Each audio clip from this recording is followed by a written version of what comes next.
அதிசயங்கள் செய்கிறவர் நம் அருகில் இருக்கிறார்.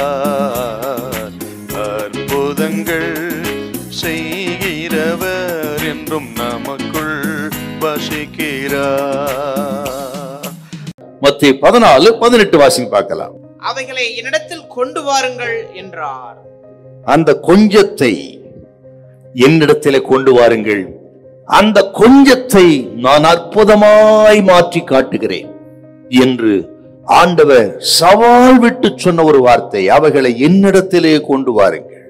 அப்படியானால் அருமையானவர்களே, ஆண்டவருக்கு அந்த வனாந்தரத்தில் ஒரு திட்டம் இருந்ததுன்னு அர்த்தம்.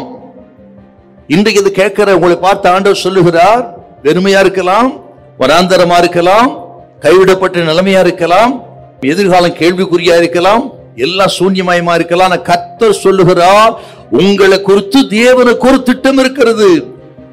இன்னொரு விஷயத்தை நம்ம பார்க்கணுங்க. கொண்டு வாருங்கள் அப்படின்னு சொல்றாருன்னா என்ன அர்த்தம்? அனைத்தின் மீதும் எனக்கு அதிகாரம் உண்டு, ஆளுகை உண்டு என்று சொல்லுகிறார். எதன் மீது?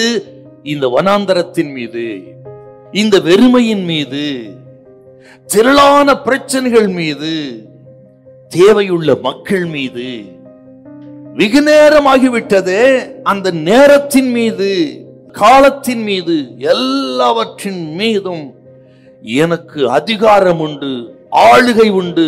இதை நான் மாற்றி காட்டப் போகிறேன், என்னிடத்தில் கொண்டு வாருங்கள். அருமையான கர்த்தருடைய பிள்ளைகளே, உங்க சூழ்நிலை எல்லாவற்றுக்கும் எஜமான் இயேசு தான். உங்க சூழ்நிலையை மாற்றுவார், தலைகளாய் மாற்றுவார். அவரால் ஆகாத காரியம் ஒன்றுமில்லை. கடல் மீது நடந்து வந்து பயப்படாதிருங்கள், திடன் கொள்ளுங்கள், நான் தான் என்று சொல்லி காற்றை கடலை மிதித்து அடக்கி இயற்கையின் மீது அதிகாரமுடையவர் இயேசு என்று நிரூபித்த தெய்வம். அவர் படகில் ஏறின பொழுது காற்று அமர்ந்தது, மிகுந்த அமைதல் உண்டாயிற்று. உங்க வீட்டிலேயும் மிகுந்த அமைதல் கொடுக்க கர்த்தர் வல்லவர்.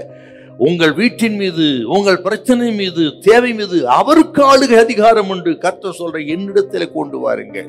உங்க இருதயத்தை, உங்க குடும்பத்தை, உங்க பிள்ளைகளை, பிரச்சனைகளை ஆண்டவர் கையில கொடுங்க.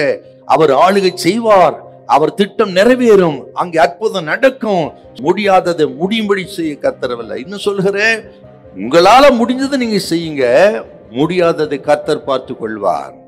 நம்மால் முடிந்ததை செய்வோம். ஜெபிக்க முடியும், நம்மால பிரச்சனை ஆண்டவர் கரத்துல கொடுக்க முடியும், ஆண்டவர் விசுவாசிக்க முடியும். இருக்கிற கொஞ்சத்தை அவர் கையில கொடுங்க, பிரச்சனை அவர் கையில கொடுங்க. நம்மால் முடிந்ததை செய்வோம், முடியாததை கர்த்தர் பார்த்து கொள்வார். அவரால் ஆகாத காரியம் ஒன்றுமில்லை. ஆக பிரச்சனைகளை அவரிடத்துல கொண்டு வாருங்கள், ஒரு அற்புதத்தை கர்த்தர் செய்வார். ஹல்லேலூயா, ஹல்லேலூயா.